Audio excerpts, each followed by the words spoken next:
कैसे हो दोस्तों। उम्मीद करता हूं आप लोग बहुत अच्छे होंगे। मैं शिवम शुक्ला आपके अपने YouTube चैनल विजन में हार्दिक स्वागत करता हूं। आज हम लोग पढ़ने वाले हैं तरंग प्रकाश की। अभी हमने रे ऑप्टिक्स पढ़ लिया है।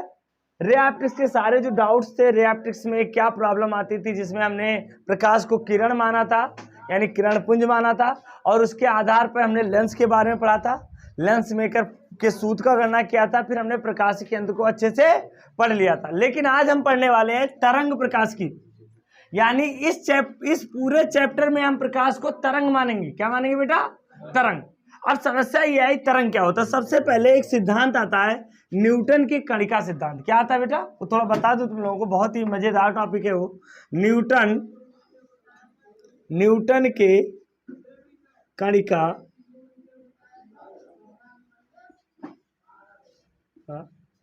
सिद्धांत। न्यूटन के कणिका सिद्धांत ये क्या होता है? न्यूटन के कणिका सिद्धांत क्या होता है? सुनो, जितना ज्यादा न्यूटन ने बल में अध्ययन किया था वो प्रकाश में भी एंट्री कर गए। न्यूटन प्रकाश यानी 18वीं शताब्दी में, अगर 16 से लेकर मैं बात करूं 1600 ईस्वी से लेकर 1850 ईस्वी तक, अगर किसी भी साइंटिस्ट का इतना बड़ा पीरियड था तो वो थे। कहोगे सर इतने बड़े, मतलब एज तो बहुत हो गया, लेकिन इसमें न्यूटन का दबदबा था। इतने सालों में न्यूटन का बहुत बड़ा है। न्यूटन किसी भी चीज पर न्यूटन का नाम लिख जाता था तो वो सही था। किसी की हिम्मत नहीं होती थी, उस नाम में इतना वजन था ना, इतना भारी था कि कोई ये नहीं कह सकता था कि ये थ्योरी गलत है। तो न्यूटन जब आए, उन्होंने कणिका सिद्धांत दिया। उन्होंने क्या बताया कि जो प्रकाश है ना, ये प्रकाश जो किरण आ रही है तुम्हारे ऊपर, अब किरण आप मान रहे थे, भूल जाओ, किरण नहीं है प्रकाश। उन्होंने कहा कि प्रकाश एक बहुत ही छोटे छोटे टाइनी पार्टिकल, जिन्हें उन्होंने इंग्लिश में एक कार्बक्यूलस कहा, यानी छोटे छोटे कणों से, बहुत ही छोटे छोटे कणों से मिलकर प्रकाश बना है। अच्छा ये बात दो, प्रकाश की कुछ कहानी समझ लो। प्रकाश पहले किरण था। सुनो, प्रकाश के रूप दो। सबसे पहले प्रकाश को किरण माना गया, फिर न्यूटन भाई साहब आए 1600 में, 1685 या 1600 में, उन्होंने प्रकाश को कण माना, कण से मिलकर बना। फिर आए हाइगेंस, उन्होंने कहा प्रकाश तरंग है। उसके बाद फिर आई प्रकाश वैद्युत प्रभाव, उसमें भी प्रकाश को फोटॉन माना गया। क्या माना गया बेटा? फोटॉन और कण। अब लोगों को समस्या आ रही थी कि प्रकाश तरंग है कि प्रकाश कण है, और अब प्रकाश को माना जाता है वैद्युत चुंबकीय तरंग। क्या माना जाता है? अब आप जानते हो प्रकाश क्या है बेटा? एक वैद्युत चुंबकीय तरंग है, और जिसके अंदर, प्रकाश के अंदर तरंग और कण के दोनों गुण पाए जाते हैं। ये वाला टॉपिक आप आधुनिक फिजिक्स में पढ़ोगे, और ये पढ़ने जा रहे हो तरंग में। हाँ, मतलब प्रकाश को तरंग माना गया। सबसे पहले प्रकाश को किरण, फिर प्रकाश कणों से मिलकर बना। इन्होंने क्या, किसने बताया? न्यूटन ने। ठीक है, प्रकाश कणों से मिलकर बना है। अब न्यूटन ने जो थ्योरी दी थी उसमें क्या था, इधर समझो आप। न्यूटन ने क्या बताया, जरा स्टेप बाय समझो। न्यूटन ने अपने थ्योरी में बताया कि जो प्रकाश है, देखो, प्रकाश अत्यंत, प्रकाश सूक्ष्म कणों से मिलकर बना। पहली बात इन्होंने क्या बताई? प्रकाश सूक्ष्म कणों से मिलकर बना। अब न्यूटन जो कहे वही बात सही है, न्यूटन ने जो कहा। दूसरा बात न्यूटन ने कहा कि प्रकाश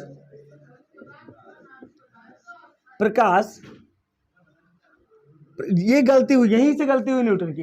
प्रकाश सघन माध्यम में प्रकाश की चाल क्या होती है? अधिक होती। ये बात किसने कहा? अभी तुम लोग क्या जानते हो कि सघन माध्यम में प्रकाश की चाल? न्यूटन ने बहुत ही कॉन्फिडेंस से कहा कि सघन माध्यम में प्रकाश की चाल क्या होती है? अधिक होती। ये लो, ये कितनी बड़ी बात थी, और कम से कम 150 वर्षों तक इसी को पढ़ाया गया। हम जैसे स्टूडेंट और टीचर आराम से इसको पढ़ाते थे क्योंकि न्यूटन ने पढ़ाया था। न्यूटन ने कहा कि सघन माध्यम प्रकाश की चाल अधिक है, तो अधिक, क्योंकि वो नाम बहुत पावरफुल था, क्योंकि उसके पहले बहुत खोज कर दिया था न्यूटन ने, इसलिए न्यूटन ने जो कहा ये बात। अच्छा ये भी बात, न्यूटन जहां लगते थे वहां बल लगा देते थे।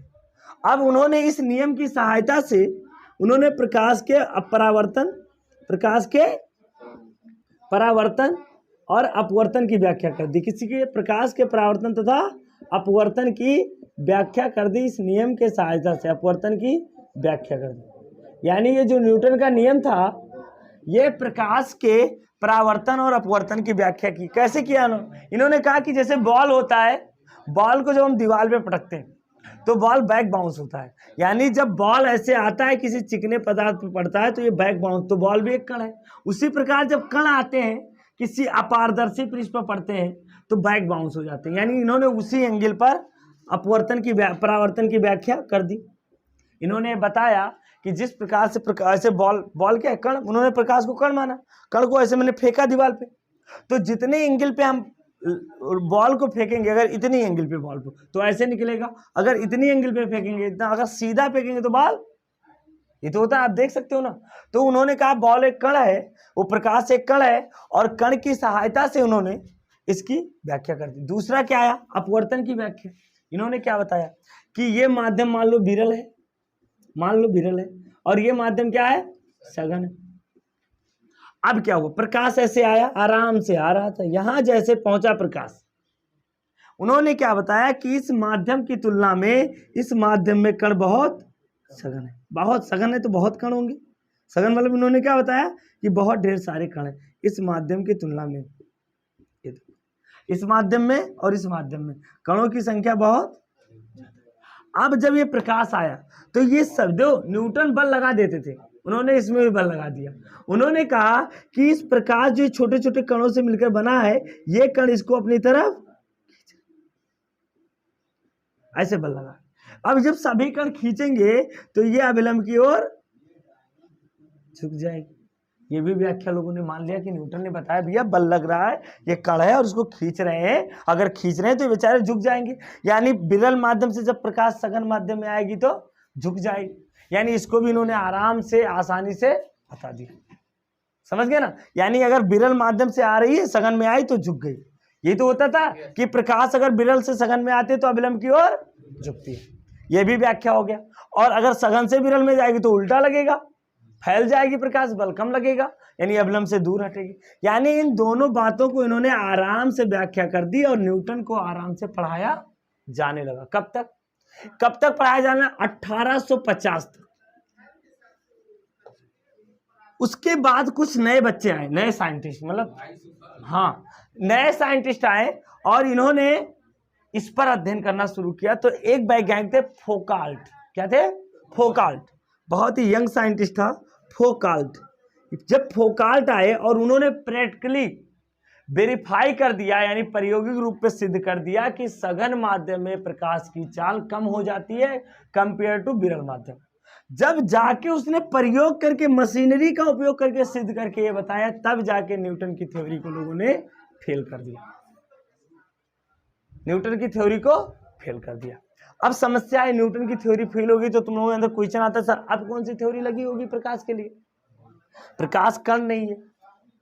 तो फिर एक उसी समय एक साइंटिस्ट थे हाइगेंस, क्या थे बेटा, हाइगेंस थे। हाइगेंस की थ्योरी आ चुकी थी उसी समय, जब न्यूटन की थ्योरी आई थी तो उसी समय हाइगेंस की थ्योरी आई थी। लेकिन न्यूटन बहुत ही पॉपुलर साइंटिस्ट थे, बहुत ही सक्सेस साइंटिस्ट थे, इसलिए उनके आगे उनके थ्योरी को मान्यता नहीं दी गई। और जब इनके थ्योरी को फेल कर दिया गया तो फिर सब लोग किसके तरफ मुड़े, हाइगेंस की तरफ मुड़े। यानी ये कुछ हिस्ट्री था न्यूटन का, आप समझ गए होंगे। अब हम लोग धीरे धीरे पढ़ने जा रहे हैं कि प्रकाश क्या है, एक तरंग है। क्या है, ये पूछा नहीं जाता, बस इसको बोर्ड के लिए नहीं है, इसको समझने के लिए मैंने बताया है। अब आता है प्रकाश तरंग, यानी एक शब्द है तरंग, क्या होता है, कोई बताएगा मुझे तरंग क्या है, वेव, व्हाट इज वेव। देखो वेव दो प्रकार के होते हैं, एक होता है मैकेनिकल वेव और दूसरा होता है इलेक्ट्रोमैग्नेटिक वेव। तो उस समय तो इलेक्ट्रोमैग्नेटिक वेव के बारे में नहीं पता था, मैकेनिकल वेव के बारे में पता था। तो लोगों ने क्या, हाइगेंस ने बताया कि प्रकाश एक यांत्रिक तरंग है। क्या है बेटा, अब समझो, प्रकाश एक यांत्रिक तरंग है। यानी प्रकाश क्या है, अब यांत्रिक तरंग के लिए क्या परिभाषा है, ऐसा तरंग जिसे चलने के लिए माध्यम की आवश्यकता होती है, ऐसा तरंग जिसे चलने के लिए माध्यम की आवश्यकता होती है, उसे हम यांत्रिक तरंग कहते हैं। क्या कहते हैं, यांत्रिक, यानी मैकेनिकल वेव। ऐसे तरंग जिनको चलने के लिए किसकी आवश्यकता होती है, माध्यम। जैसे ध्वनि क्या है, ये किसने कहा था, ये अब नहीं, अब तो प्रकाश क्या है, वैद्युत चुंबकीय तरंग। लेकिन अभी मानो अभी आप लोग कुछ देर ये मान जाओ कि प्रकाश वैद्युत चुंबकीय तरंग नहीं है, हाइगेंस की दुनिया में आओ। तो हाइगेंस ने बताया कि प्रकाश एक यांत्रिक तरंग है, यानी इसको चलने के लिए किसकी जरूरत होगी? माध्यम की। अब यहां पर आया कि जो तरंग होता है माध्यम की जरूरत होगी, यानी ये जब कब चलेगा बेटा? जैसे ध्वनि क्या है? एक यांत्रिक तरंग है, यानी ध्वनि कब चलेगी? जब ईयर होगा। अभी ईयर ना हो तो ध्वनि चलेगी क्या? बिल्कुल नहीं चलेगी। यानी ध्वनि को चलने के लिए किसकी आवश्यकता है? ईयर की। और तरंग होता क्या? देखो आप अभी एक शांत जल है, ध्यान दो, पूरी तरह से शांत जल है, उसमें आप किसी कंकड़ को फेंको।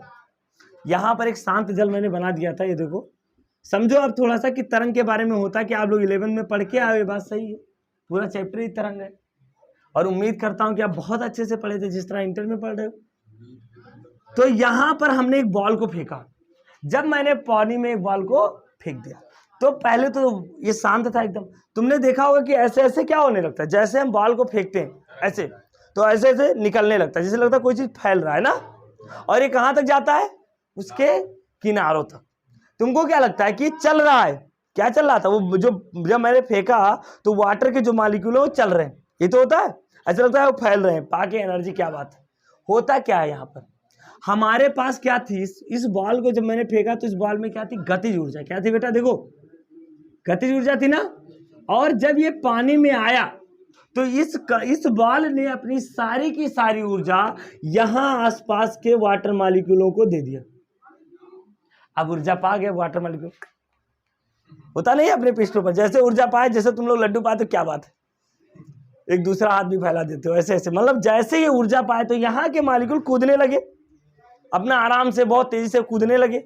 और जब मॉलिक्यूल कूदेंगे तो बगल वाला देख रहा है, भाई ये कूद क्यों रहा है, तो तुम भी ऊर्जा ले लो, चलो ये भी कूदने लगे, तो एक लेयर बनी।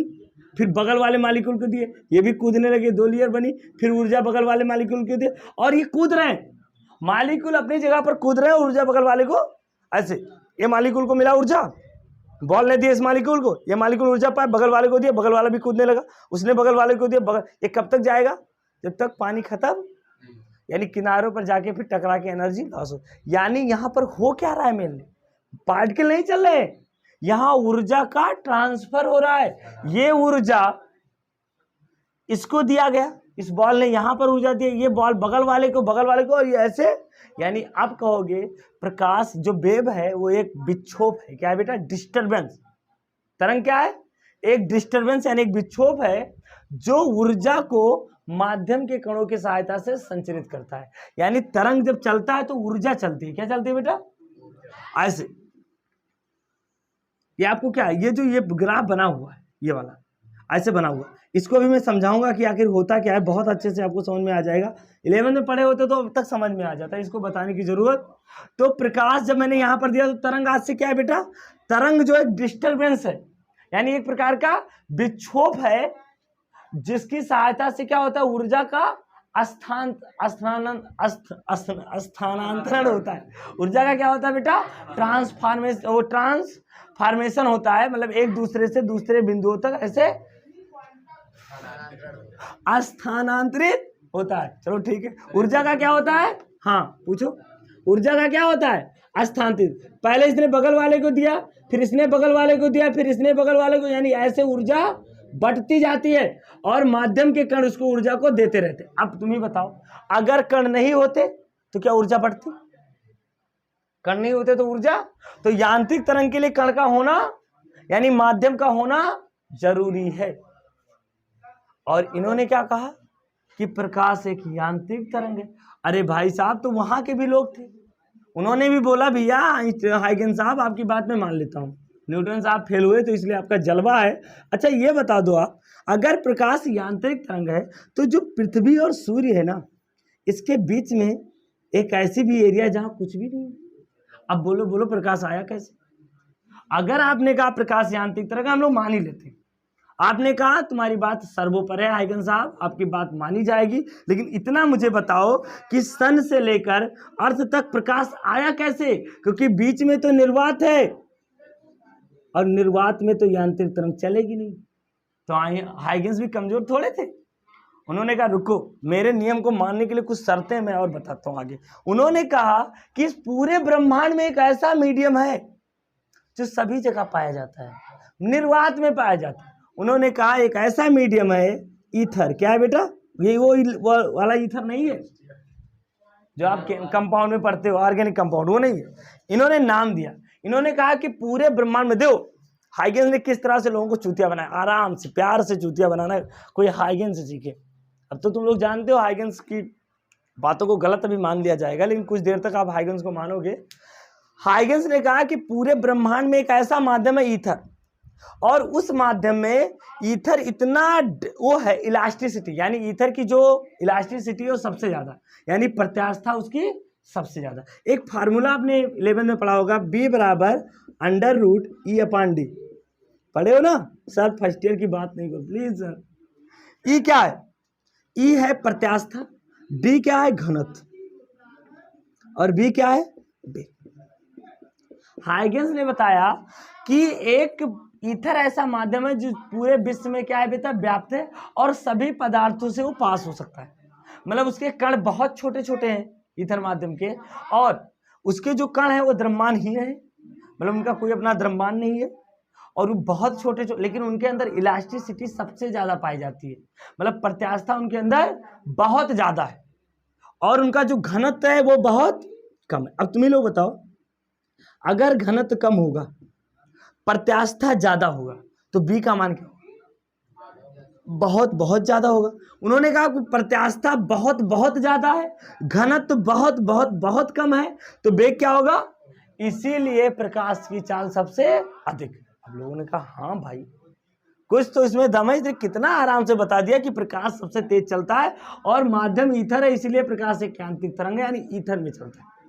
यानी उन्होंने बताया ईथर, ये सारी कहानी उन्होंने अपनी एक बढ़िया से, ईथर एक माध्यम, जैसे वायु एक माध्यम है, ऐसे उन्होंने बताया कि ईथर एक बहुत बड़ा माध्यम है जो पूरे विश्व, पूरे ब्रह्मांड में फैला हुआ है, और उसकी खासियत उन्होंने बताई कि उसके कणों के बीच में प्रत्यास्था सबसे अधिक है, और उनका घनत्व सबसे कम है, यानी घनत्व कम है तो सभी में प्रवेश कर सकता है, कण छोटे छोटे हैं। ये बात उन्होंने अपनी कहानी में बता दी। तब लोगों ने, और यहां तक भी बनाया उन्होंने कि प्रकाश अनुदैर्ध्य तरंग है। अब दो तरह के तरंग भी होते, दो तरंग मैंने बताया क्या होता है, माध्यम में उत्पन्न वो विक्षोभ है जो ऊर्जा का क्या करता है बेटा, स्थानांतरण करता है, समझ गए ना। और तरंग दो प्रकार के होते हैं, एक होता है अनुदैर्ध्य तरंग, और दूसरा क्या होता है बेटा, अनुप्रस्थ तरंग। यानी यांत्रिक तरंग की बात कर रहा हूं, ये दो प्रकार का होता है, अनुदैर्ध्य और अनुप्रस्थ। यानी अगर प्रकाश आए, जैसे जो तरंग आया और यहाँ का कण, तरंग ऐसे जा रहा है और यहाँ का कण ऐसे ऐसे कंपन करे, ऊपर नीचे ऐसे ऊर्जा पाके उछले कूदे ऐसे, तो हम कहेंगे ये जो तरंग है ये अनुप्रस्थ है। क्या है, प्रकाश ऐसे आया, फर्स्ट ईयर में से पढ़ाया जाता है, प्रकाश ऐसे आया, और अगर यहाँ का जो माध्यम का कण है वो ऊपर नीचे तरंग का मोशन करे ऐसे, उसके चलने के लंबवत क्या करे, लंबवत कंपन, तो हम कहेंगे अनुप्रस्थ है। और अगर वो वेव ऐसे आ रही है, वेव ऐसे, और यहाँ का जो कण है वो ऐसे ऐसे मोशन करे, क्या करे, दो ही तरह से तो करेगा। अगर वो वेव की दिशा में कर रहा है मोशन तो अनुदैर्ध्य। इन्होंने क्या बताया कि ये अनुदैर्ध्य तरंग है। क्या है, यानी जो प्रकाश है जब चलता है तो ईथर के जो कण है जो ऐसे ऐसे मोशन करते हैं। प्रकाश कोई आसान चीज नहीं, प्रकाश के कई रूप है, पढ़ते जाओ, प्रकाश के कई मतलब दोगली नेचर है इसकी, कब कण बन जाएगा कब तरंग बन जाएगा कोई पता नहीं चलेगा, इसलिए यूजफुल है। जिनके डबल नेचर होते हैं वो बहुत ज्यादा यूजफुल होते हैं आजकल, समझ गए ना।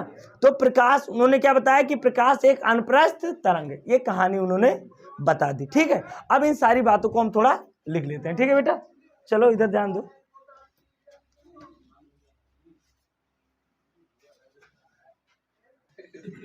देखो हमने इस चैप्टर में हम क्या मानेंगे बेटा, प्रकाश एक तरंग है। तरंग की परिभाषा क्या होती है, माध्यम में उत्पन्न एक विक्षोभ है, यानी एक डिस्टरबेंस है जो ऊर्जा के रूप में संचित हो रहा है। जो ये तरंग है ये ऊर्जा के रूप में चलता है, कण नहीं चलते। जब माध्यम में तरंग चलता है तो तुम्हें लगता है कण चलते हैं, लेकिन कण नहीं चलते, वो ऊर्जा चलती है। एक कण से दूसरे कण पर ऊर्जा का क्या होता है, ट्रांसफर होता है। ठीक है, तो तरंग दो प्रकार की होती है, यांत्रिक तरंग और वैद्युत चुंबकीय तरंग। ऐसी तरंग जिनको संचरित होने के लिए माध्यम की रिक्वायरमेंट है, बिना माध्यम के चल नहीं पाएंगे, उन्हें यांत्रिक तरंग कहते हैं।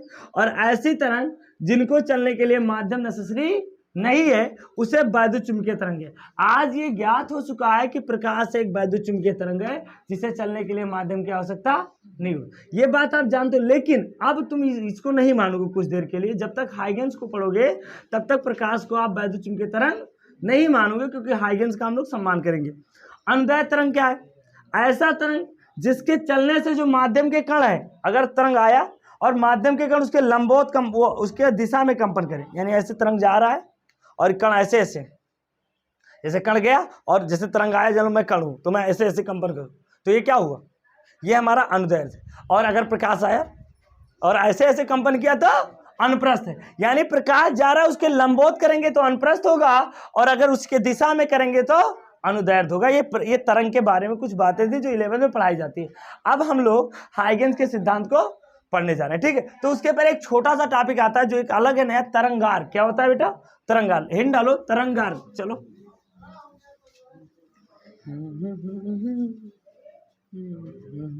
तरंगार। तरंगार्घ। तरंगार क्या होता है? ये एकदम यूनिक नेम है, अभी तक इससे परिचय तुम्हारा नहीं हुआ था। और इसको अंग्रेजी में कहते हैं वेव फ्रंट। वेव फ्रंट, ये क्या होता है? तरंगार क्या है? मैंने यहां पर, मेरे पास एक स्रोत है, मान लो प्रकाश स्रोत, यहां पर एक यस प्रकाश स्रोत है, इससे प्रकाश की किरणें निकल रही हैं। क्या निकल रही हैं? ऐसे। हाँ, क्या? ठीक है, दो, यहां पर ध्यान दो, ये हमारा एक प्रकाश स्रोत है और इससे तरंगे निकली। मैं एक स्टडी करना चाहता हूं। मैंने एक को लिया अपने पास स्केल, हमने कहा चलो हम ध्यान देते हैं इस स्केल से ऐसे रख के, ऐसे इस पूरे एरिया में, यानी इस एरिया में हम कणों का अध्ययन करने जा रहे हैं। देखो, समझो मेरी बात, इसको समझो तो परिभाषा आपको समझ में आएगा। हमने ये तरंग यहां से, ये प्रकाश स्रोत है, ये प्रकाश को फैला रहा है, तो हाइगेंस ने कहा कि प्रकाश यांत्रिक तरंग है, तो भैया इसको चलने के लिए माध्यम की आवश्यकता होगी, यानी इस सभी जगह माध्यम के कण होंगे, अगर माध्यम है तो उसके कण होंगे। तो हमने सोचा कि ये जो ये हमारी लाइन है, ये वाली जो वृत्ताकार दिखाई दे रही, इस पर हम लोग ध्यान देना चाहते हैं, और हम ये जानना चाहते हैं कि यहाँ के कण की हालत कैसी। तो हमने ये देखा कि यहाँ वाला कण, यहाँ वाला कण, यहाँ वाला कण, ये जितने भी ये कण हैं माध्यम के, अरे बहुत ढेर सारे होंगे। हाँ, अरे रुको, अभी बता रहे, वो भी समस्या आपकी दूर हो जाएगी। बालक धैर्य रखो, पेशेंस, आराम से समझो। अब यहाँ का जो कण है, ये कण हमने देखा जब ये प्रकाश पाया तो ये कण उछला, लेकिन जब ये कण उछला तो ये 10 मीटर ऊपर गया और 10 सेंटीमीटर नीचे आया। सुनो, नहीं सेंटीमीटर, सॉरी, इतना ऊपर नहीं जाएगा, इतनी ऊर्जा नहीं। यानी इस कण को ये तरंग मिला और ये 10 सेंटीमीटर ऊपर जा रहा है और 10 ही सेंटीमीटर नीचे, ऐसे ऐसे कंपन कर रहा है। यहाँ वाला कण भी ऐसे कर रहा है, यहाँ वाला कण भी उतना ही कर रहा है, यहाँ वाला, यानी सारे इस पृष्ठ के सभी कण उतना ही कंपन कर रहे हैं ऊपर नीचे जितना ये वाला कण कर रहा है। मतलब सभी की कंपन जो है वो समान है। क्या है बेटा? कंपन क्या है? तो तरंगार क्या कहता है कि किसी माध्यम में खींचा गया वह काल्पनिक पृष्ठ, क्या दो, किसी माध्यम में खींचा गया वह काल्पनिक पृष्ठ जिस पर उपस्थित सभी कण कंपन के समान कला में हो, यानी जितना ऊपर ये जाए उतना ही ऊपर ये जाए, जितना नीचे ये जाए उतना ही नीचे ये जाए। मतलब एक साथ तुम लोग, अभी इस लाइन के सारे बच्चों को मैं कुछ बिस्कुट बांट दूं, अरे सब लोग उतने ही तेज से, तो हम कहेंगे ये लोग तरंगार गए। मतलब ये सभी कण एक ही समान कला में कंपन। अब कुछ के पेट भूख ज्यादा है, बेचारे को 2 बिस्कुट में क्या होगा, तो वो तो कंपन ही नहीं करेगा, मतलब ये तरंगार नहीं है। तो तरंगार होने के लिए शर्तें हैं। तरंगार क्या, आप समझ गए? एक पृष्ठ है, सुनो, किसी माध्यम में खींचा गया वह काल्पनिक पृष्ठ जिस पर उपस्थित सभी कण कंपन के समान कला में हो, उसे हम क्या कहते हैं बेटा? तरंगार कहते हैं। यानी एक ऐसा पृष्ठ होगा उस पर जितने भी कण हो वो समान फेज में कंपन करे, यानी यहाँ वाला भी कण जितना कर रहा है, यहाँ वाला भी कण, यहाँ वाला, यानी सभी लोग क्या करें? समान कंपन करें, उसे तरंगार कहते हैं। ये टॉपिक, ये इस वर्ड का यूज किसने किया था? हाइगेंस ने किया था। तो इसको मैं पहले अलग से बता देता हूं। तो क्या बोले बेटा? किसी माध्यम में, लिखो, किसी माध्यम में खींचा गया किसी माध्यम में खींचा गया वह काल्पनिक पृष्ठ जिस पर उपस्थित सभी कण कंपन की समान कला में हो, कंपन की समान कला में हो, उस पृष्ठ को समान कला में हो, उस पृष्ठ को तरंगार्ग, उस पृष्ठ को क्या कहते हैं बेटा? तरंगार्ग कहते हैं। उस पृष्ठ को क्या कहते हैं बेटा? तरंगार्ग कहते हैं। उस पृष्ठ को क्या कहते हैं? तरंगार्ग कहते हैं। तो अगर मैं गोली देखो यहां पर एक तरंगार्ग बना है पृष्ठ, ये देखो, इस पर जितने भी कण होंगे वो क्या होंगे बेटा? कंपन के समान कला में होंगे। इसी को हम तरंगार्ग कहेंगे। ये तरंगार्ग कैसा है? गोलीय। क्या है बेटा? ये तरंगार्ग कैसा है? गोलीय। तरंगार्ग कैसे है? गोलीय। यानी किसी माध्यम में खींचा गया वह पृष्ठ जिस पर उपस्थित सभी कण क्या हो? कंपन के समान कला में हो, उसे हम क्या कहते हैं? तरंगार्ग कहते हैं। समझ गए? अब तरंगार्ग के प्रकार होते हैं। क्या होते हैं बेटा? तरंगार्ग के प्रकार होते हैं। समझ गए ना? अच्छा, ये समान कला में क्यों होंगे ऐसा बताओ। अच्छा, यहाँ पर बेलन क्यों नहीं बना? ये गोला ही क्यों बना? मैंने गोला क्यों लिया उसका भी कंडीशन अभी मैं बता रहा हूँ। देखो, अभी एक स्टूडेंट मुझसे पूछ रहा था कि सर ये प्रकाश तो सीधी रेखा में चलती थी, तो यहाँ पर आपने ऐसा क्यों बनाया?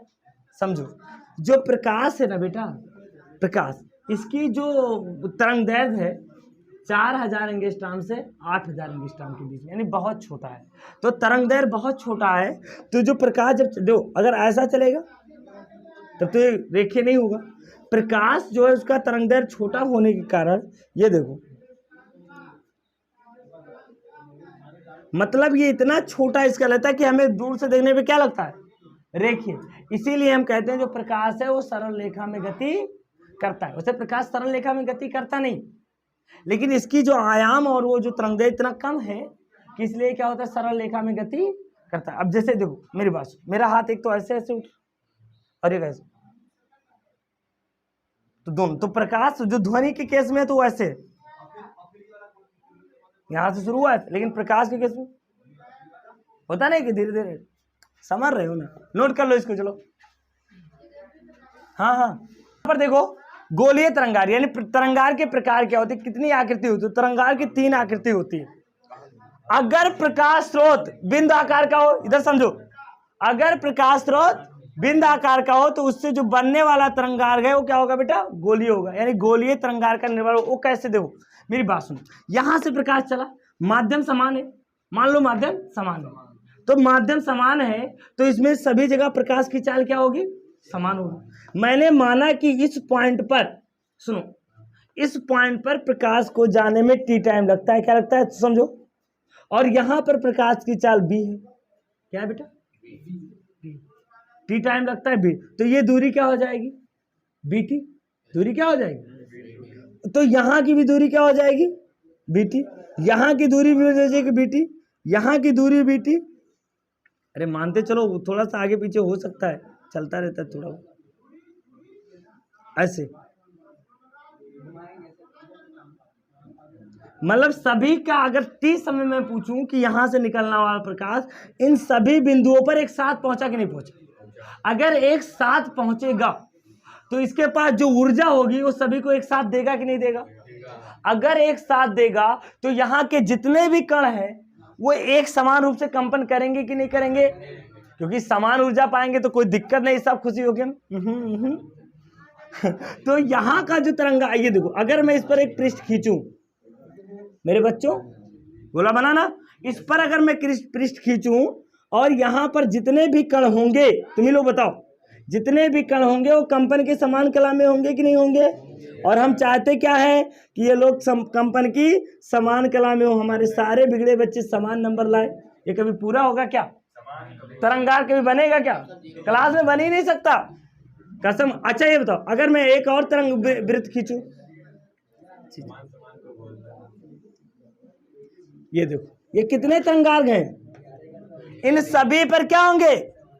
कण। जितने भी कण होंगे कंपन के। अच्छा ये बताओ, यहां वाले कण, सुनो इधर ध्यान दो, यहां वाले कण और यहां वाले कण, क्या इन दोनों के कंपन समान है?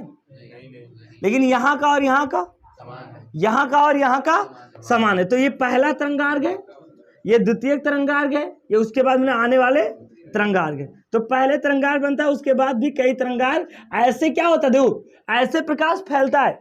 अगर प्रकाश स्रोत बिंदु जैसे सन है, सन बिंदु, तो उससे प्रकाश ऐसे निकलता है, ऐसे फैलना चाहो दिशा में, समझ गए ना। अगर लीनियर हो तो प्रकाश तब ऐसे नहीं फैलेगा, अभी दिखा रहे हैं उसके लिए। तो ये सभी क्या है बेटा? गोलीय तरंगार्ग। क्या है? गोलीय तरंगार्ग। इसको बना लो। चलो,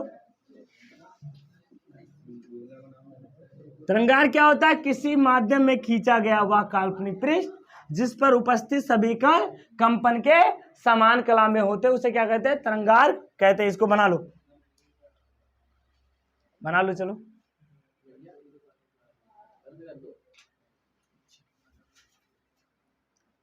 देखो समतल तरंगार्ग का बनता है। जैसे अभी ये यहां से बल्ब है हमारे पास, इस बल्ब से पहले प्रकाश फैल रहा है, लेकिन जैसे जैसे तुम दूर जाओगे तुमको लगेगा ये किरणें क्या है। जब ये बल्ब बहुत दूर हो जाएगा, यानी तुमसे बहुत ज्यादा दूर, यानी अनंत पर हो जाएगा, तो इससे जो किरणें आएंगी वो क्या होंगी?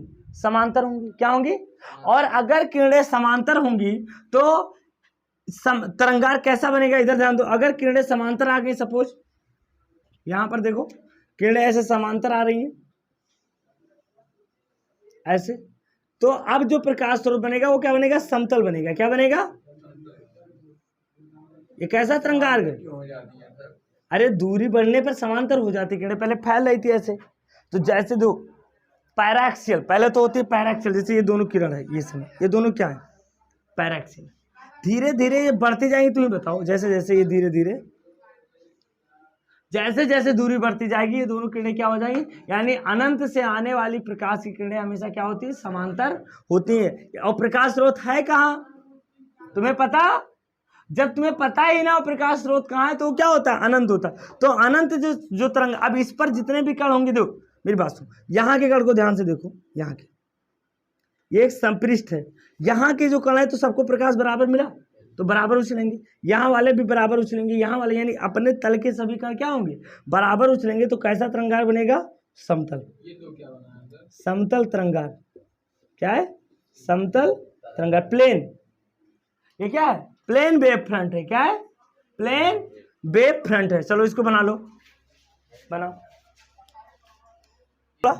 बेलनाकार तरंगार्ग कैसे बनेगा? अगर प्रकाश स्रोत रेखीय हो, देखो ये दो, अगर ऐसे तो ऐसे प्रकाश फैलेगा, ऊपर से ऐसे, बगल से ऐसे फैलेगा।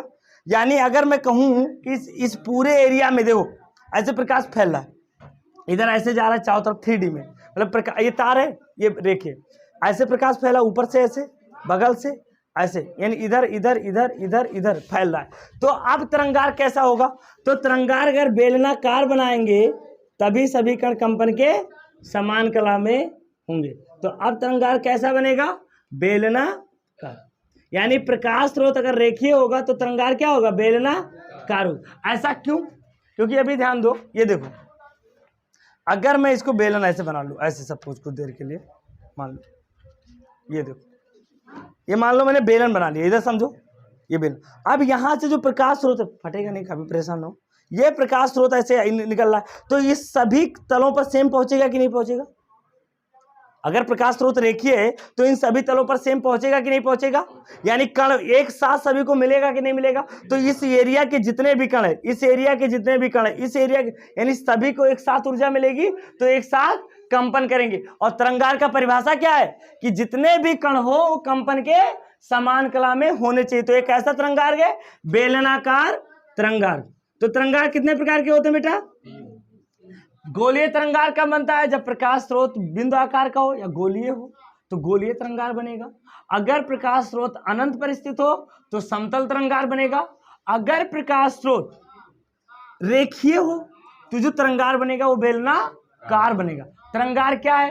किसी माध्यम में खींचा गया वह काल्पनिक पृष्ठ जिस पर उपस्थित सभी कण कंपन के समान कला में हो तो उसे तरंगार्ग कहते हैं। वेव ऑप्टिक्स में हमने पढ़ा था कि वेव क्या होता है, प्रकाश वेव की तरह कैसे व्यवहार करता है। अभी तक हमने रे ऑप्टिक्स पढ़ा था, रे ऑप्टिक्स में आपने बहुत ही अच्छे अच्छे न्यूमेरिकल भी लगाए थे, खूबसूरत प्यारे प्यारे। आज हम वेव थ्योरी पढ़ने जा रहे हैं।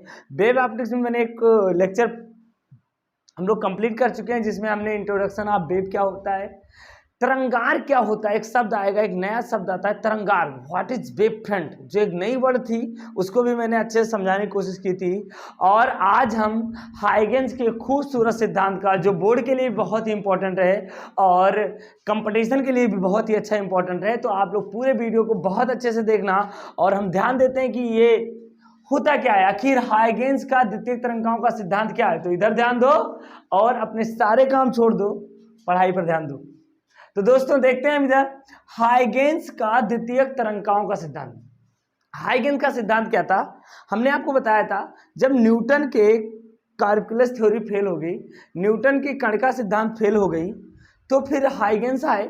हाइगेंस ने बताया कि प्रकाश तरंगों के रूप में चलता है, यानी यांत्रिक तरंग है। उन्होंने एक शब्द बताया, लोगों से बताया कि भाई साहब सुनिए, प्रकाश एक यांत्रिक तरंग है और यांत्रिक तरंग को चलने के लिए माध्यम की आवश्यकता होती है। लोगों ने क्वेश्चन किया कि हाइगेंस आप बताइए, तो मान लेता हूं कि आपने कहा प्रकाश एक यांत्रिक तरंग है, तो ये सन से अर्थ तक कैसे आया, क्योंकि सन से अर्थ के बीच में तो निर्वात है और यांत्रिक तरंगों को चलने के लिए माध्यम की रिक्वायरमेंट होती है, तो फिर कैसे आया आप बताइए सर।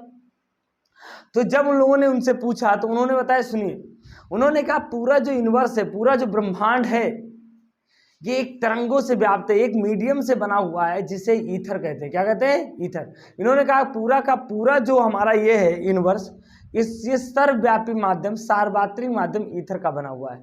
उन्होंने बताया कि ईथर की प्रत्यास्थता बहुत उच्च होती है और उसका घनत्व बहुत कम होता है। अब आप ही बताओ, अगर प्रत्यास्थता उच्च होगी, घनत्व बहुत अधिक होगा, तो उसमें प्रकाश की चाल बहुत अधिक होगी। लोगों को उन्होंने बता दिया, समझा दिया।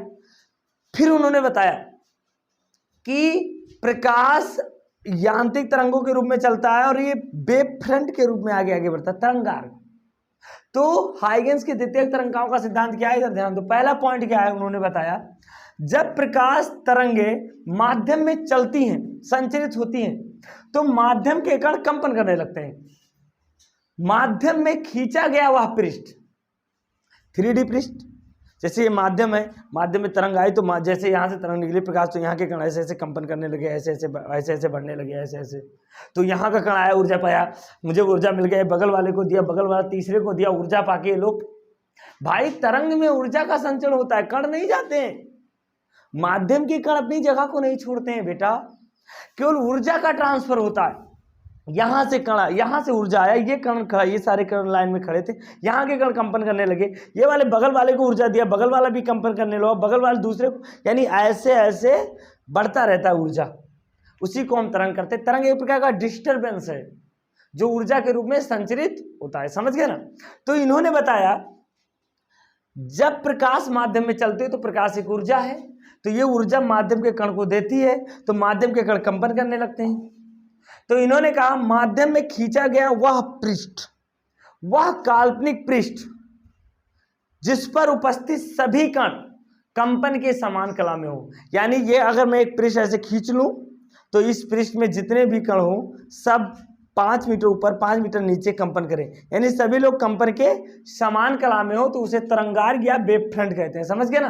तो पहला पॉइंट उन्होंने तरंगार की डिफिनीशन दिया कि तरंगार होता क्या है। अब तरंगार 3 प्रकार के होते हैं। अगर प्रकाश स्रोत गोलीय होगा तो ध्यान दो, यानी मैंने एक प्रकाश स्रोत ले लिया गोलीय, तो इससे तरंगे ऐसे निकली आगे, ऐसे आगे फैल रही हैं, ये देखो। तो मैंने एक पृष्ठ लिया, ये ध्यान दो। अब यहां पर इस पॉइंट को ध्यान दो, इन सारे पॉइंटों को ध्यान दो। इन पॉइंटों पर जितने भी कण हैं ये सब समान कला में कंपन करेंगे, क्योंकि माध्यम सेम है। प्रकाश इधर से गया, बी चाल से मान लो प्रकाश जा रहा है, तो सभी जगह समान रूप से पहुंचेगा, तो समान रूप से बने तो जो तरंगार बनेगा ये गोलीय तरंगार बनेगा। क्या बनेगा बेटा? अगर प्रकाश स्रोत बिंदु आकार का है, गोलीय है, तो तरंगार कैसा बनेगा? गोलीय तरंगार। यानी प्रकाश स्रोत ये हमारा यस प्रकाश स्रोत है, और ये हमारा कौन सा तरंगार है बेटा? गोलीय तरंगार। क्या बन गया? गोलीय तरंगार।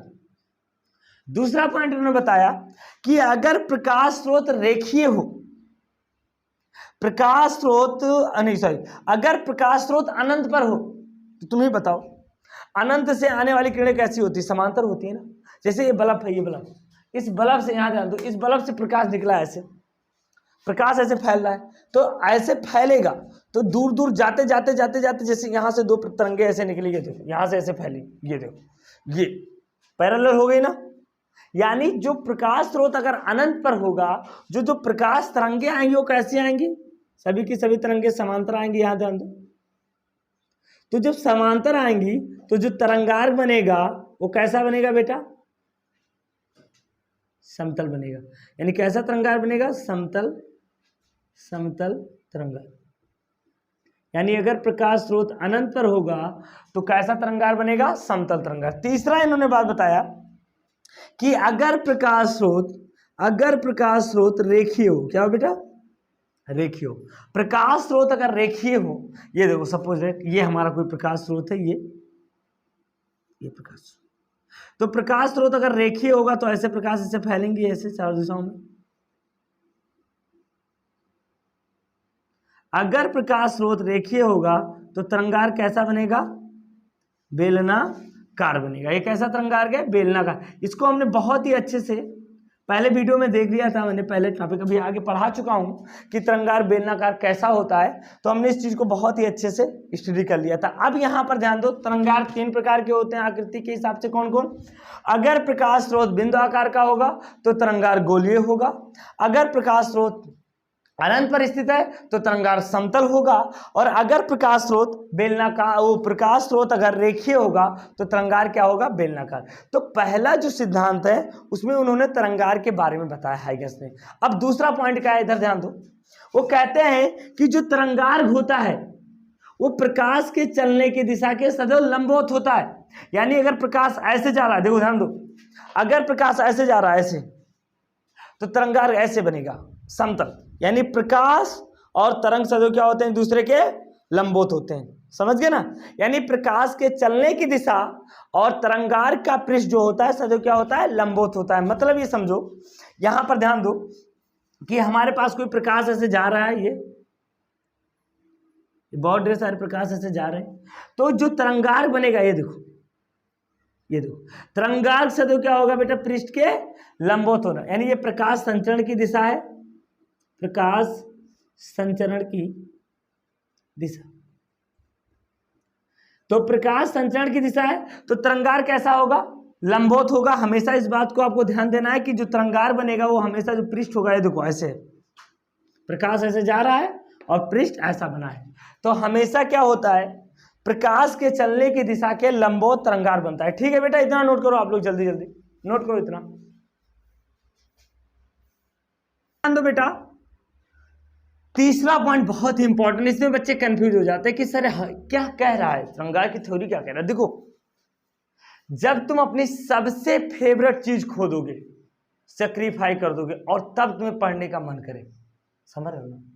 यानी पढ़ाई के लिए आप अपनी सबसे फेवरेट चीज को भी त्याग सकते हो, तब समझ लेना कि आप लक्ष्य के प्रति अपने वफादार हो, तुम्हें दुनिया की कोई ताकत रोक नहीं सकती बेटा। इस बात को ध्यान देना, इधर ध्यान दो, इंपॉर्टेंट। तीसरा पॉइंट ये कहता है, इन्होंने ये बताया कि जैसे ये मेरा बात, इसको समझो, थोड़ा फील करो। ये हमारा प्रकाश स्रोत है, प्राथमिक प्रकाश स्रोत कोई है जिससे प्रकाश तरंगे निकली, ऐसे बहुत ढेर सारी तरंगे निकल रही हैं, ध्यान देना। देखो, अब आप लोग कहोगे सर तरंग तो ऐसे ऐसे चलती है, फिर आप सीधा क्यों बना रहे हो सर? तरंग तो ऐसे ऐसे चलती है, फिर आप सीधा क्यों बना रहे हो? तो यहां पर इस बात को ध्यान दो बेटा कि ये जो किरण है, ये जो तरंग होती है प्रकाश की, ये बहुत ही छोटी होती है। देखो, इसका जो तरंग दैर्घ्य होता है वो बहुत छोटा होता है, तो हमें ये लीनियर लगता है। क्या लगता है? लीनियर लगता है। यानी तरंगे तो, ध्वनि तरंगे तो ऐसे बनती है, आपने देखा है।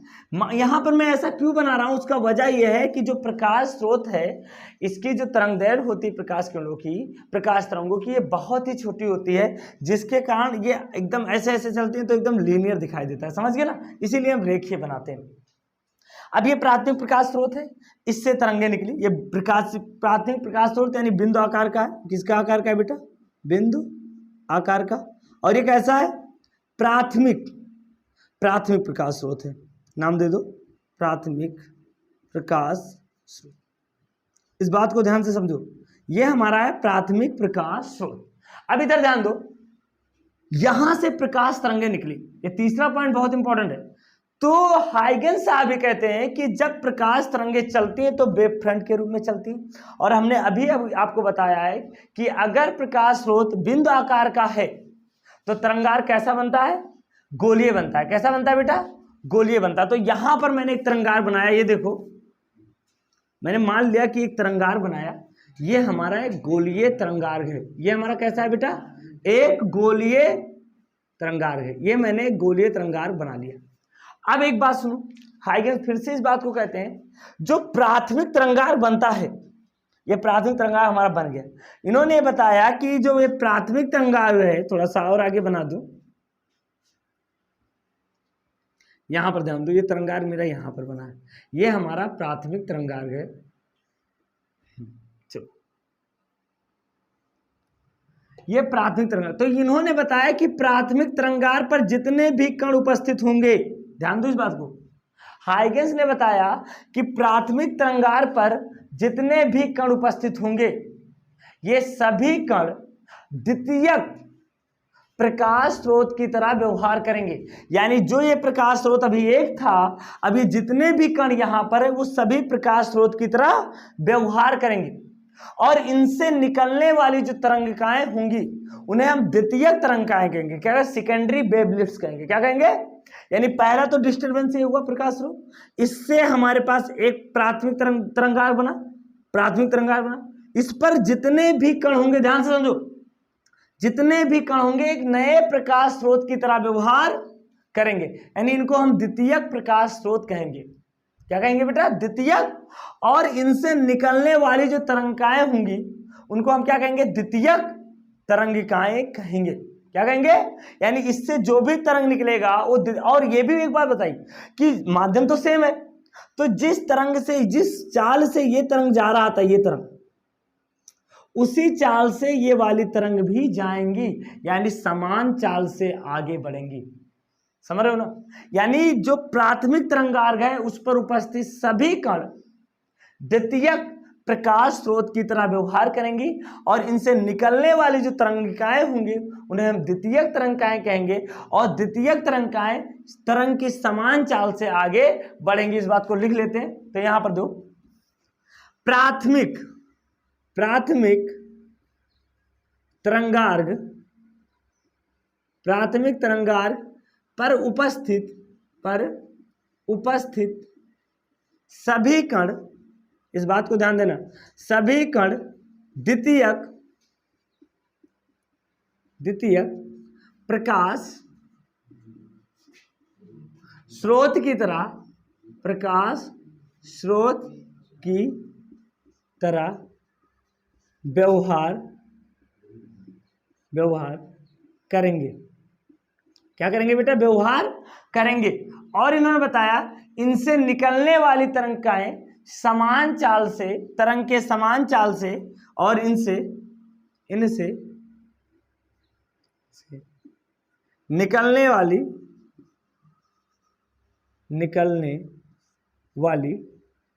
द्वितीयक तरंगिकाएं समान चाल से माध्यम में संचरित होंगी। समान चाल से माध्यम में संचरित होंगी। ये इनका तीसरा और इंपॉर्टेंट पॉइंट है। ये बात समझ में आ गई?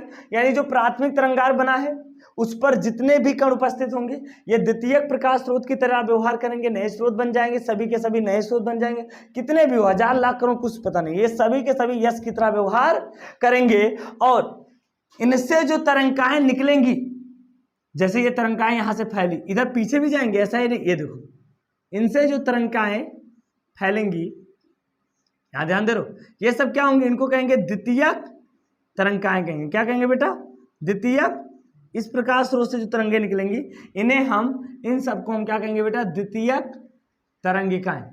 द्वितीयक तरंगिकाएं, इनको हम क्या नाम देंगे? द्वितीयक तरंगाएं कहेंगे। ठीक है, ये बात आपको ध्यान देना। और ये उसी चाल से आगे बढ़ेंगी जिस चाल से ये कण जिस चाल से जा रहा था उसी चाल से आगे बढ़ेंगे। ठीक है, इतना नोट कर लो, पहले नोट करो इतना। अब इधर ध्यान दो बेटा, तीसरा पॉइंट आपने ये देखा कि प्राथमिक तरंगार पर जितने भी कण उपस्थित होंगे ये द्वितीयक प्रकाश स्रोत की तरह व्यवहार करेंगे। इससे कौन सी तरंगें निकलती हैं? द्वितीयक तरंगाएं निकलती, और इसी चाल से माध्यम में आगे बढ़ती। अब यहां पर एक बात ध्यान दो, हमने माना, यहां पर ध्यान दो, हमने माना t बराबर 0 समय पर, मान लो आप लोग t बराबर 0 समय पर प्राथमिक तरंगार बना हमारा। ये प्राथमिक तरंगार है, क्या नाम है इसका? प्राथमिक तरंगार। हाइगेंस ने कहा है कि मेरी थ्योरी पढ़ना है तो जैसा मैं कहूंगा वैसे मानते चलो, तभी हो पाए। यानी ये प्राथमिक तरंगार हमारा बन गया। अब फिर उन्होंने कहा कि इस पर जितने भी कण, मान लो 4 कण है, ये 4-5 कण, 5 के 5 कण द्वितीयक प्रकाश स्रोत की तरह व्यवहार करेंगे और माध्यम में आगे बढ़ेंगे। फिर यहां पर ध्यान दो, इन्होंने कहा कि t बराबर 0 पर मैं मान लेता हूं कि इससे निकलने वाली तरंगाएं, इनसे निकलने वाली तरंगाएं t समय बाद यहां पहुंचती है। हो सकता है ये तरंग यहां पहुंचे, ये तरंग यहां पहुंचे, ये वाली तरंग यहां पहुंचे। ध्यान दो, तो इन्होंने कहा कि इसको सेंटर मानो और bt दो। अगर इसकी चाल b है, b चाल से ये आगे बढ़ रही है, ध्यान दो, ये b चाल से तरंगे आगे बढ़ रही हैं, तो उसी चाल से ये भी तो तरंगे आगे बढ़ेंगी। तो हमने कहा bt त्रिज्या का, यानी t टाइम, चाल बराबर क्या हो? दूरी बराबर चाल गुणे समय, चाल b है और t टाइम पर ये यहां पहुंचती है। तो हाइगेंस कहते हैं कि bt आर्क ले लो प्रकार में और इस पर चाप लगाओ, ऐसे इसके दोनों साइड में। ये देखो हमने चाप लगा दिया, हमारा यही प्रकार है, जो भी कह दूं ऐसे मान लिया करो, ये मैंने चाप लगाया। फिर इन्होंने कहा कि इस चाप को जो चाप आपने लगाया इससे एक वृत्त ड्रा करो, यानी एक सर्किल बनाओ। तो यहां पर मैं एक सर्किल बना रहा हूं, ये देखो, ये पहला सर्किल है, ये दूसरा सर्किल है, इसका, इसका और इसका। ये हमारे द्वितीयक तरंगाएं हैं। फिर उन्होंने कहा इसको स्पर्श करते हुए, इसको, इन सारे सर्किलों को, चाप को स्पर्श करते हुए एक पृष्ठ ड्रा करो। तो जो ये पृष्ठ बनेगा ना, ये देखो, इधर भी बनेगा, इधर भी बनेगा, ये देखो, ये जो ये पृष्ठ बना है ना, यही द्वितीयक तरंगार्घ है। ये बात आपको डिफिनीशन में समझना है, द्वितीयक तरंगार्घ है, यानी प्राथमिक तरंगार्घ बन गया। और बीटी चाप का जो हमने सर्किल बनाया, इन सभी सर्किलों को स्पर्श करते हुए जो मैंने पृष्ठ ड्रा किया, यही पृष्ठ क्या है? द्वितीयक तरंगार्घ। यानी प्राथमिक तरंगार्घ बनता है, उसके बाद क्या बनता है? द्वितीयक तरंगार्घ, फिर द्वितीय, ऐसे नए नए तरंगार्घ बनते जाते। कहने का मतलब कुल ये हुआ कि यहां से अगर प्रकाश थोड़ा निकलेगा तो प्रकाश ऐसे फैलता है, ऐसे ऐसे फैलता जाता है। तो ये प्राथमिक तरंगार्घ है, और इससे जितने भी तरंगार्घ हैं उनका नाम क्या रखा गया? द्वितीयक तरंगार्घ रखा गया। तो इसकी डिफिनीशन क्या होगी? इसकी चौथा पॉइंट उन्होंने ये बताया कि प्राथमिक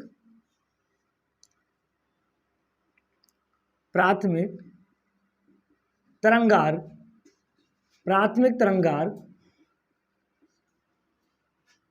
के प्राथमिक तरंगार्घ पर उपस्थित सभी कण को केंद्र मानकर बीटी त्रिज्या का वृत्त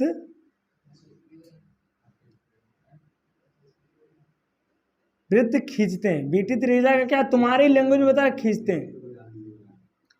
हैं तथा इनको स्पर्श करते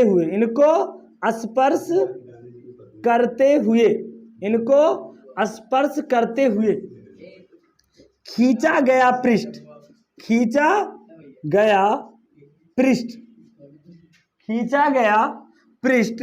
द्वितीयक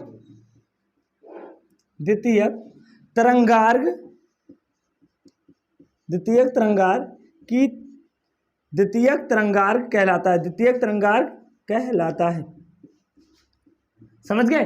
यानी इन्होंने बताया कि इस सारे सर्किलों को स्पर्श करते हुए जो तुम पृष्ठ बनाओगे, ये जो पृष्ठ होगा ये क्या होगा बेटा? द्वितीयक तरंगार्ग कहलाएगा। तो ये तो प्राथमिक तरंगार्ग हुआ, और ये क्या हुआ, द्वितीयक तरंगार्ग हुआ। और द्वितीयक तरंगार्ग जिन तरंगों से मिलकर बना है उसे हम द्वितीयक तरंगाएं कहते हैं, यानी वेवलेट्स कहते हैं। ये सेकेंडरी वेव फ्रंट है, और इससे जो तरंग निकलती है वो सेकेंडरी वेवलेट्स कहलाती है। समझ गए ना। तो ये 4 पॉइंट बहुत ही इंपॉर्टेंट थे, यानी हाइगेंस की सेकेंडरी वेव फ्रंट अगर आप पढ़ोगे तो उसमें 4 पॉइंट बहुत ही। पहला पॉइंट मैंने क्या बताया कि माध्यम में खींचा गया वह पृष्ठ जिस पर उपस्थित सभी कण कंपन के समान कला में हो उसे हम तरंगार्ग कहते हैं। दूसरा पॉइंट है कि जो प्रकाश संचरण होता है, प्रकाश संचरण जो हो रहा है और जो तरंगार्ग बनता है, तो प्रकाश संचरण की दिशा और तरंगार्ग एक दूसरे के लंबवत होते हैं। तीसरा पॉइंट ये बताया गया प्राथमिक तरंगार्ग पर उपस्थित सभी कण द्वितीयक प्रकाश स्रोत की तरह व्यवहार करते हैं, और इनसे निकलने वाली तरंगाओं को द्वितीयक तरंगाएं कहते हैं, और ये समान चाल से माध्यम में आगे बढ़ती हैं। चौथा पॉइंट है इनको स्पर्श करते हुए खींचा गया पृष्ठ द्वितीयक तरंगार्ग का निर्माण करता है, यानी द्वितीयक तरंगार्ग का निर्माण करता है। इस पृष्ठ को द्वितीयक तरंगार्ग कहते हैं, और इस पर भी उपस्थित सभी कण क्या होंगे, समान कला में कंपन करेंगे। समझ गए ना। ये हाइगेंस का द्वितीयक तरंगाओं का सिद्धांत था। ठीक है, इतना नोट कर लो आप लोग।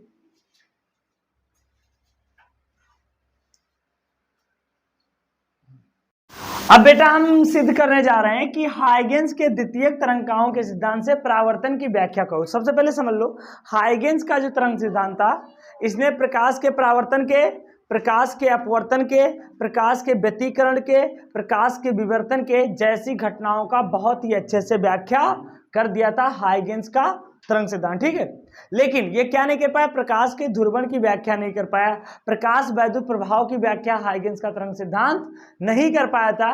तो हमारे टॉपिक में है कि हाइगेंस के तरंग सिद्धांत से परावर्तन की व्याख्या कैसे की जा सकती है, उसको हम सिद्ध करने जा रहे हैं।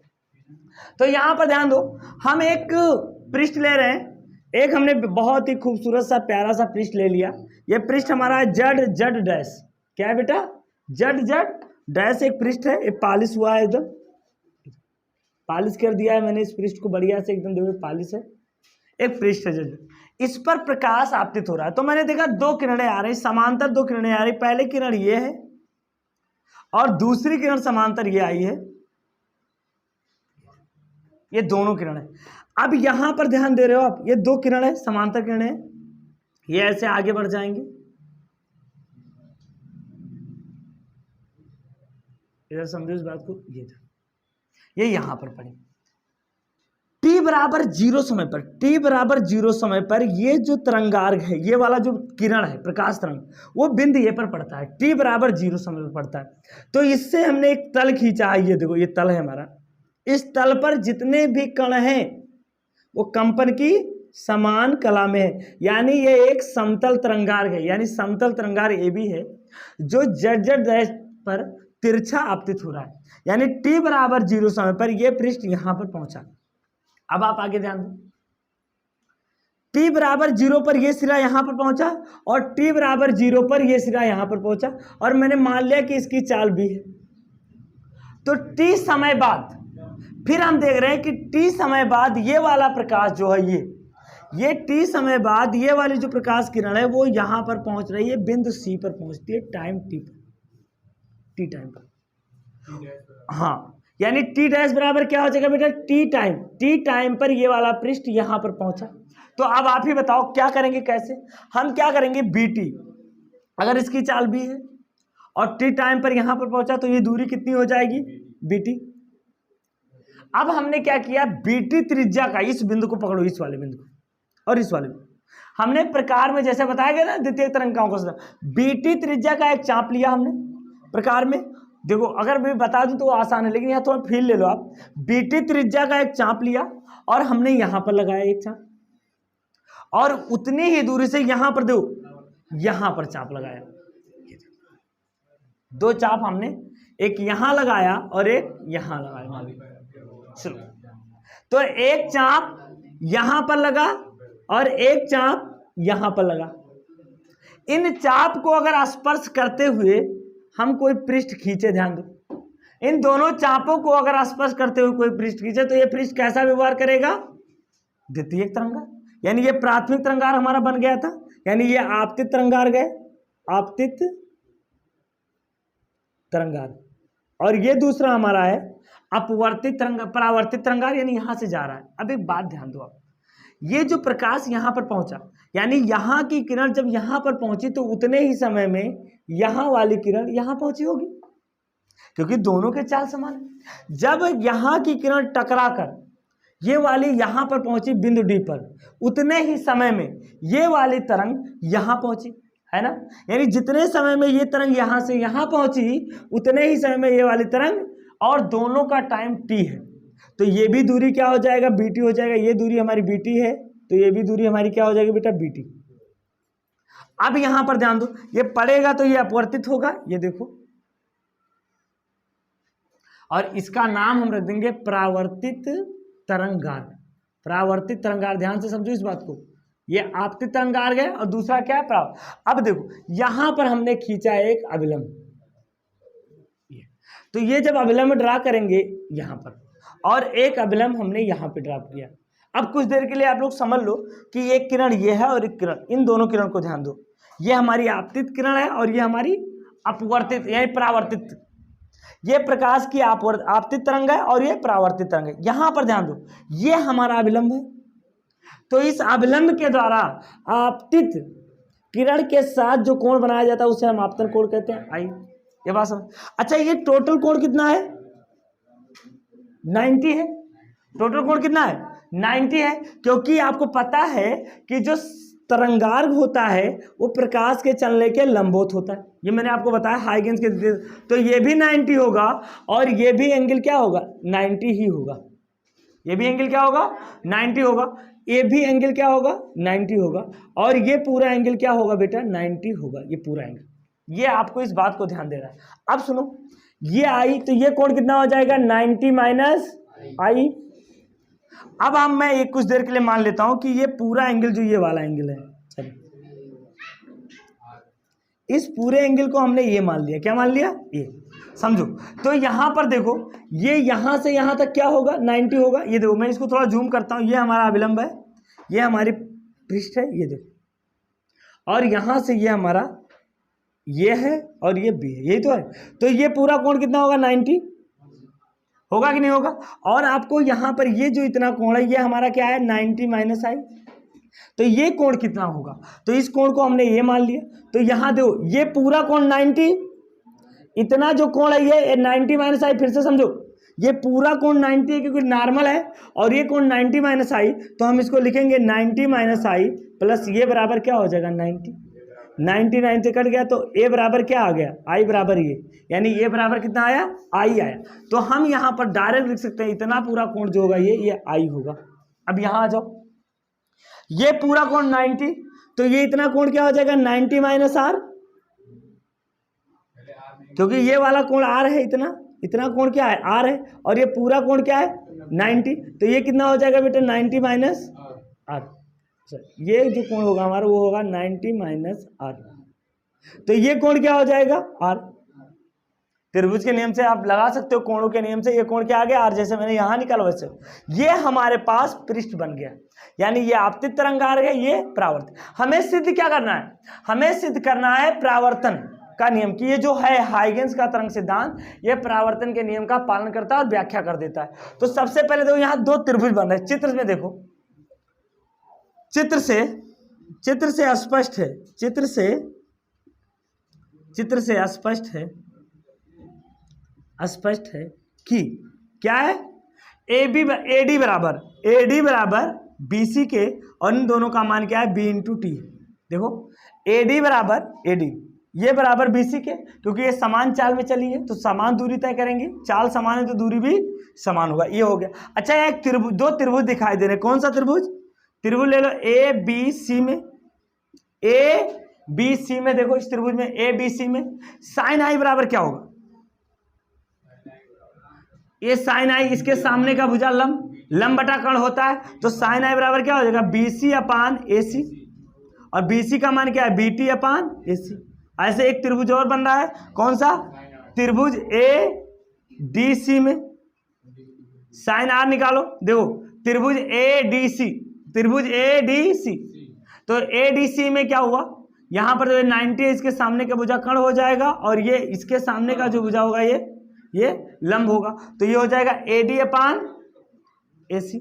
AD का मान क्या है BT और BT अपान क्या हो गया AC। यहाँ पर फिर से ध्यान दे दो, देखो बाकी तो अब मैथ ही है, यानी एक त्रिभुज ABC को ध्यान से देखो, ये 90 है तो इसके सामने की भुजा AC क्या हो जाएगी, कर्ण हो जाएगी। ये पूरा I है तो कोण I बराबर क्या होता है, लंब बटा कर्ण, तो BC अपान AC, और BC का मान क्या है BT। फिर आ जाओ इस त्रिभुज को देखो ADC में, ये 90 तो इसके सामने का भुजा कर्ण हो जाएगा, यानी AC अपान क्या हो जाएगा, AC अपान AD, क्योंकि इसके सामने की भुजा लंब कहलाती है। देखो त्रिभुज ऐसे ही तो होता है, कहाँ बना दे, ये देखो अगर ये कोण थीटा है तो ये 90 है तो इसे हम कहते हैं कर्ण कहते हैं, और इसे क्या कहते हैं, लंब कहते हैं, इसे आधार कहते हैं। बस इसी तरह ये बना हुआ है, ठीक है। तो यहाँ साइन R बराबर आ गया BT अपान C। अगर इन दोनों को भाग कर दें हम तो क्या हो जाएगा, साइन I बटे साइन R बराबर क्या हो जाएगा, BT अपान AC, और अपान क्या हो जाएगा BT अपान AC। ये दोनों कट जाएंगे तो यहाँ से आ गया साइन I बटे साइन R बराबर हो गया 1, और इसको हम लिख सकते हैं साइन I बराबर साइन R।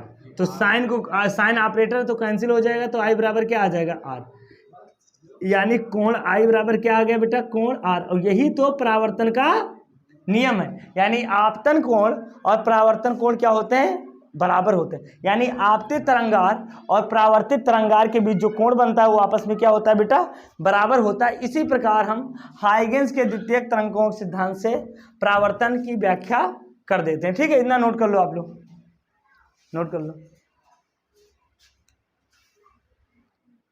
हम लोग हाइगेंस के द्वितीयक तरंगाओं के सिद्धांत से अपवर्तन की व्याख्या करने जा रहे हैं। अभी तक हमने परावर्तन की व्याख्या कर ली, अब अपवर्तन की व्याख्या करने जा रहे हैं। तो सबसे पहले हम दो माध्यम लेंगे। अपवर्तन क्या होता है, एक पारदर्शी माध्यम है, यहाँ ध्यान दो, हमने एक ये जो हमारा पृष्ठ है इधर ध्यान दो, ये Z डैश एक अपवर्तक पृष्ठ है, परावर्तक नहीं। यानी इधर माध्यम है, मान लो तो विरल माध्यम है, ध्यान दो, ये हमारा विरल माध्यम है और ये हमारा सघन माध्यम है। समझो इस बात को, इसका अपवर्तनांक N1 है और इसका अपवर्तनांक N2 है। एक प्रकाश जो है आपतित, दो तरंगे प्रकाश की दो किरणें आपतित हो रही हैं, एक ये और एक ये हमारा क्या बना, ये जो पृष्ठ है, मैंने इसे क्यों खींचा, दो मेरी बात सुनो, आप लोग थोड़ा इस पर बच्चे बहुत कंफ्यूज होते हैं, सर ऐसा क्यों बना देते हो, क्योंकि आप हाइगेंस की थ्योरी पढ़ रहे हो और हाइगेंस में तरंगार एक शब्द आया है, नया कॉन्सेप्ट, एकदम हजम नहीं होगा मुझे पता है। तरंगार क्या होता है, एक पृष्ठ है, एक तल है, ये मेरा तल है, देखो ये हमारा एक तल है, ऐसे इस तल पर एक तल ऐसे गिर रहा है और यही तल हमारा तरंगार है। ये तल हमारा है जी इसको थोड़ा सही से बनाया हम,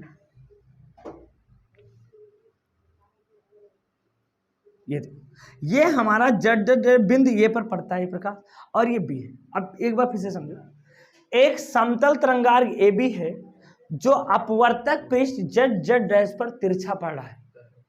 कुछ देर के लिए एक बात समझो, इस माध्यम में प्रकाश की चाल मैंने B1 मान ली है, B1 चाल है, यानी ये दोनों B1 चाल से चल रहे हैं।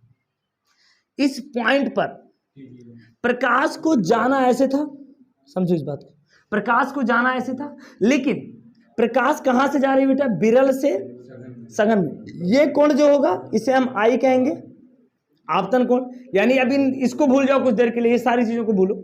यानी इस प्रकाश को जाना ऐसे था, लेकिन प्रकाश क्या हो जाएगा, प्रकाश क्या हो जाएगा, अभिलंब की ओर झुक जाएगा, ये झुक गया, अभिलंब की ओर झुक गया।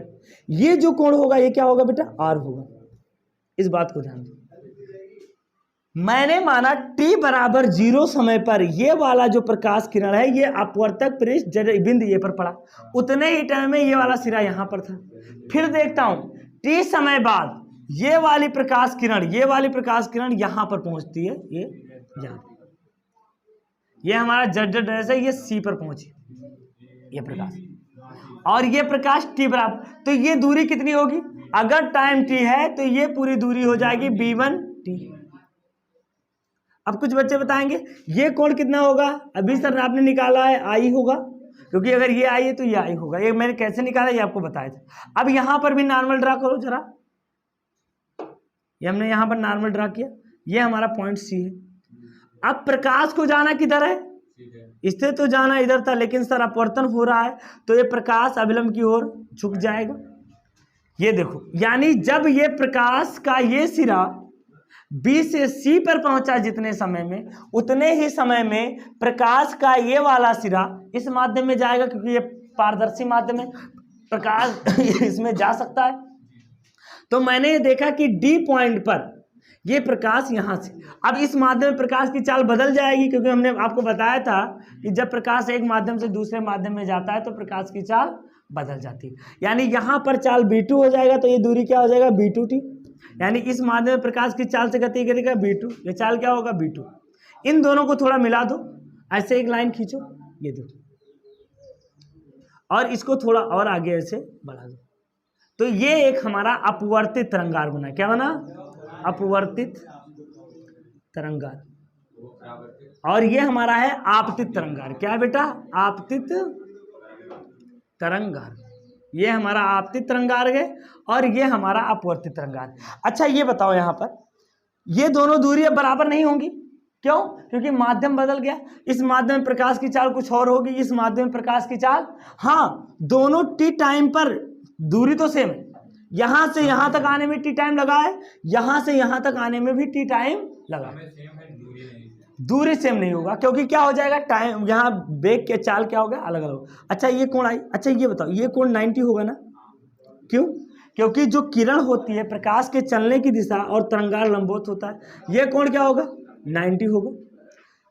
अगर ये कोण आर है तो ये टोटल कोण कितना होता है, ये बात सुनो, ये कोण अगर हमारा आर हो गया तो ये पूरा कोण 90 होता है, तो ये कितना हो जाएगा 90 माइनस आर, और ये 90 ये 90, तो ये कोण कितना हो जाएगा आर हो जाएगा। ठीक, नहीं ये कोण हमारा आर है, अरे ये अपवर्तन कोण है, ये क्या है, और ये कोण क्या हो जाएगा, ये टोटल 90। देखो ये ऐसे बना है, ये टोटल 90, अगर ये कोण हमारा आर हो जाएगा तो ये क्या हो जाएगा 90 माइनस आर हो जाएगा, तो ये हमारा 90 माइनस आर आ गया। क्या आ गया बेटा, 90 माइनस आर आ गया। तो फिर समझ लो इसमें लैंग्वेज कैसे लिखोगे, माना एक समतल तरंगार ए बी किसी अपवर्तक पृष्ठ जेड जेड डैश पर तिरछा आपतित हो रहा है। ठीक है, फिर मैं क्या मानने जा रहा हूं, माना विरल माध्यम में, माना फिर लिखेंगे, माना विरल माध्यम में, जो है वही लिखने जा रहे हैं, माना विरल माध्यम में प्रकाश की चाल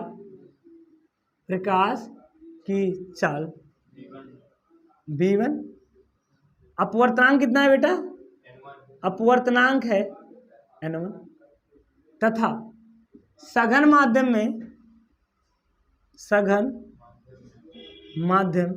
में प्रकाश की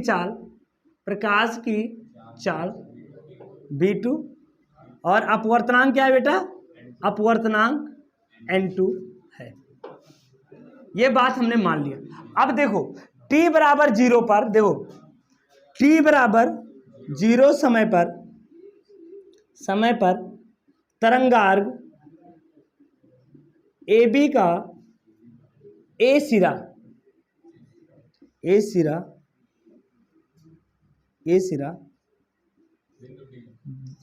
क्या होता है बेटा, जेड जेड डैश के पृष्ठ ए पर पहुंचता है, ए पर आपतित होता है, हाँ आपतित होता है, ऐसा लिखो, आपतित होता है, समझ गए ना। अब इधर देखो, यानी ए पर आपतित हो गया। अब टी समय बाद, क्या मानता बेटा, टी समय बाद बी, जो बी है बी, हाँ टी समय बाद बी से निकलने वाली तरंग कहां पर पहुंचती है बेटा, तरंग सी पर आपतित होती है,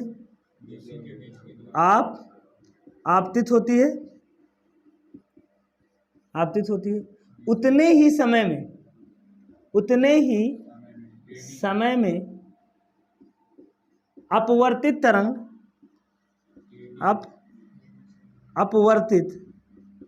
अपवर्तित तरंग कहाँ पर पहुंचती है बेटा? अपवर्तित तरंग डी पर पहुंचती है। डी पर क्या होता है बेटा? हाँ, या अपवर्तित तरंग डी पर क्या होती है? पहुंचती है, मतलब यहां से यहां तरंग यहां पर आ गई, संचरित हो गई। ठीक है, अब सुनो, इसलिए क्या हो जाएगा बेटा? इसलिए BC बराबर क्या हो जाएगा? इसमें चाल B1 है, दूरी टाइम t लिया तो दूरी बराबर क्या हो जाएगा? B1t, एंड क्या हो जाएगा? AD बराबर क्या हो जाएगा? B2t। अब चित्र से देखो, चित्र से त्रिभुज में कौन सा ले रहा हूं? त्रिभुज ले रहा हूं ABC में।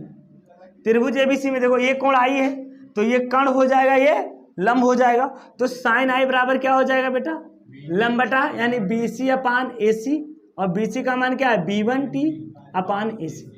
ऐसे देखो, दूसरा हमारे पास है त्रिभुज, कौन सा ले रहा हूं? त्रिभुज ADC में। ADC में क्या हो जाएगा? साइन R बराबर हो जाएगा BC अपान AC, क्या हो जाएगा? AD अपान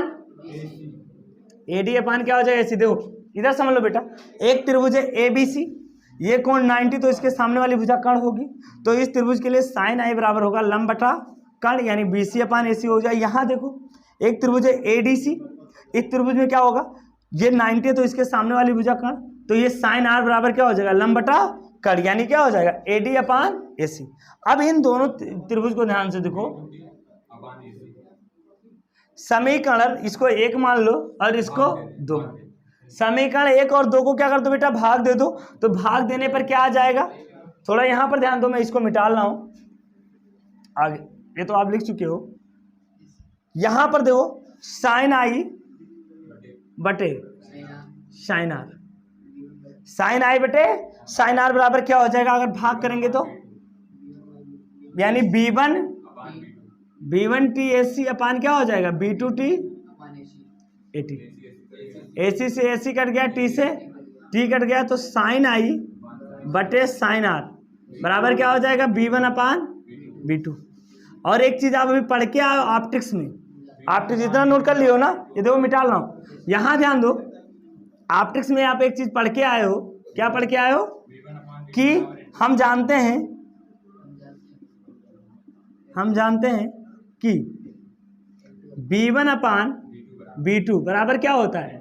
N2 अपान N1। ठीक है, और ये क्या होता है? नियत होता है। क्या होता है बेटा? नियत होता है। तो अब यहां पर अगर हम रखेंगे तो क्या आ जाएगा? साइन आई बटे साइन आर बराबर क्या हो जाएगा? N2 अपान N1। और ये क्या है बेटा? नियत है। और यहां पर ध्यान दो, यही तो स्नेल का नियम है। और यही क्या है बेटा? यही स्नेल का नियम है, यानी स्नेल का नियम, स्नेल का नियम है। अगर अब यहां पर अगर मैं मान लूं कि प्रकाश निर्वात या वायु से आ रही है, क्या आ रही है? प्रकाश अगर निर्वात या वायु से आ रही है तो मैं मान लूं, तो N1 बराबर वायु के लिए क्या हो जाएगा बेटा? वायु के